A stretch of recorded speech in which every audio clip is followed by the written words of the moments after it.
삼성 기술 들어간다. 삼성발 수혜주는 누구?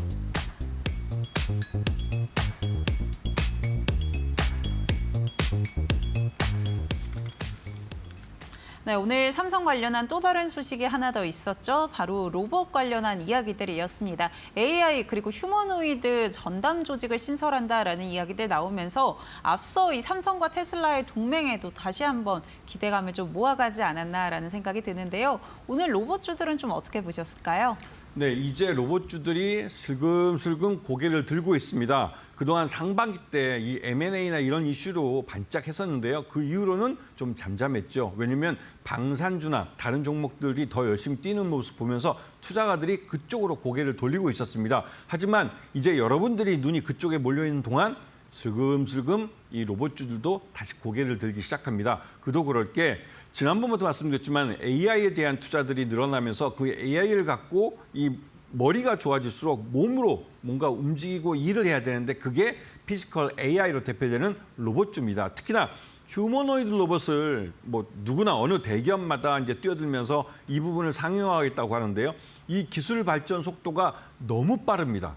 그러다 보니 이 휴머노이드 로봇을 공장에서 우리 인간과 함께 일할 수 있는 그런 협동 로봇으로 만들려고 하는 노력들이 있고 이게 조만간에 될 것 같습니다. 그렇게 되면 실제로 일자리에서 이 로봇들이 우리 인간의 일자리를 뺏는 경우가 많아지겠죠. 유럽 같은 경우는 거기에 대비해서 로봇세라는 걸 이미 도입을 했지만 우리 한국은 기술도 발전하고 또 이러한 실질적으로 휴머노이드 로봇을 도입을 할 가능성이 높은 그런 선진국인데 불구하고 로봇세나 이런 것에 대한 대비가 안 돼 있는 게 좀 걱정이긴 합니다.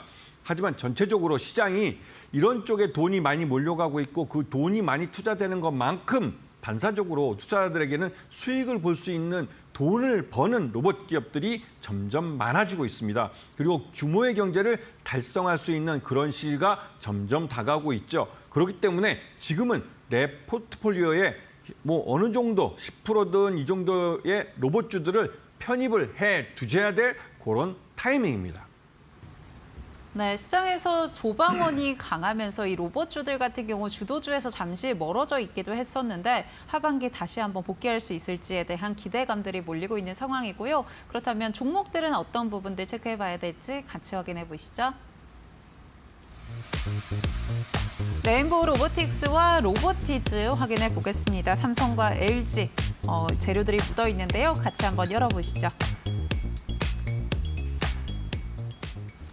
레인보우 로보틱스, 로보티즈 두 종목 가져와 주셨습니다. 앞서 제가 이야기 드렸는데 삼성과 LG 이렇게 볼 수도 있잖아요. 그래서 각각 포인트를 좀 어떻게 짚어보면 될까요, 파트너님? 네, 제대로 뼈다구를 제대로 좀 집어주셨습니다. 왜냐하면 레인보우 로보틱스도 그렇고 로보티즈도 그렇고 2대 주주가 삼성전자와 LG전자가 들어와 있었습니다.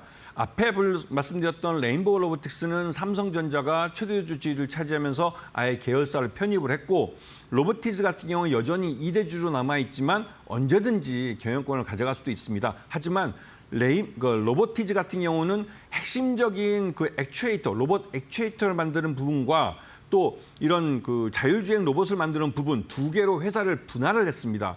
분할을 해서 장기적으로 시장에서 예측하기로는 LG전자가 로보티즈의 자율주행 로봇 쪽을 가져가고 부품으로서 로봇 액추에이터를 기존의 로보티즈로부터 공급받는 그림이 그려지지 않을까라는 말들이 나오고 있습니다. 이거는 레인보우 로보틱스 전체를 아예 가져간 거하고는 다른 그림이겠죠. 왜냐하면 삼성전자가 레인보우 로보틱스를 가져간 건 레인보우 로보틱스가 이족보행 로봇을 세계에서 최초로 상용화한 업체이기 때문에 그만큼 이 휴머노이드 로봇 분야에서 앞서 있는 기업입니다. 그렇기 때문에 그 기술력 자체를 아예 인수해버린 것이죠. 그리고 삼성전자가 가장 빠르게 휴머노이드 로봇에 뛰어들어서 그 시장의 주요한 마켓 플레이어로서 작용할 수 있는 또 그런 활동을 할 수 있는 가장 좋은 방법은 M&A였습니다. 앞으로 우리가 로봇 시장에서는 이런 M&A를 자주 보게 될 겁니다.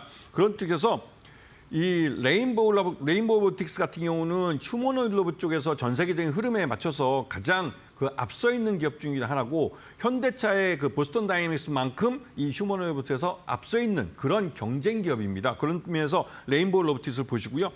이 로보틱스 같은 경우는 앞에 말씀드렸던 자율주행 로봇은 매출의 부분에서 크게 크진 않습니다. 하지만 이 로봇 액추에이터라는 부분에서는 굉장히 핵심적인 부품이고 이 부품 자체로도 이 로보틱스는 굉장히 큰 가치를 갖고 있는 회사입니다. 그런 면에서 이러한 로봇들을 잘 봐주시면서 이들 외에도 다른 로봇 종목들도 향후 이 시장에서 성장성을 빠르게 가져갈 수 있는 종목들이 있기 때문에 이런 종목들을 그러니까 내 포트폴리오에 담아야 될 그런 타이밍입니다.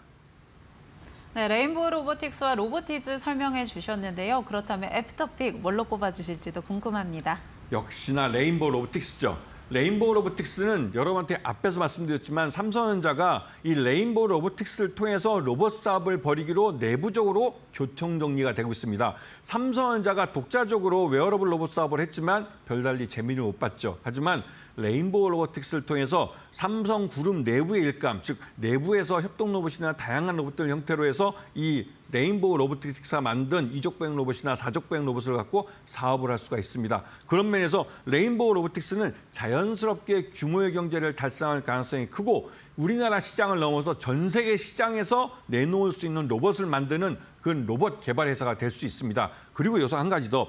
삼성전자는 결국은 레인보우 로보틱스가 만든 그 로봇을 양산하는 공장이 되어줄 겁니다. 이거는 레인보우 로보틱스가 만든 그 로봇 속에 들어가는 이 인공지능 AI 그 반도체를 만들 뿐만 아니라 이 로봇 자체를 생산해주는 그 로봇 회사가 되기 때문에 그런 면에서 삼성전자와 레인보우 로보틱스의 협업은 그 앞으로의 시장이 어떻게 로봇 시장이 흘러갈지를 보여주는 가장 대표적인 사례가 될 것입니다.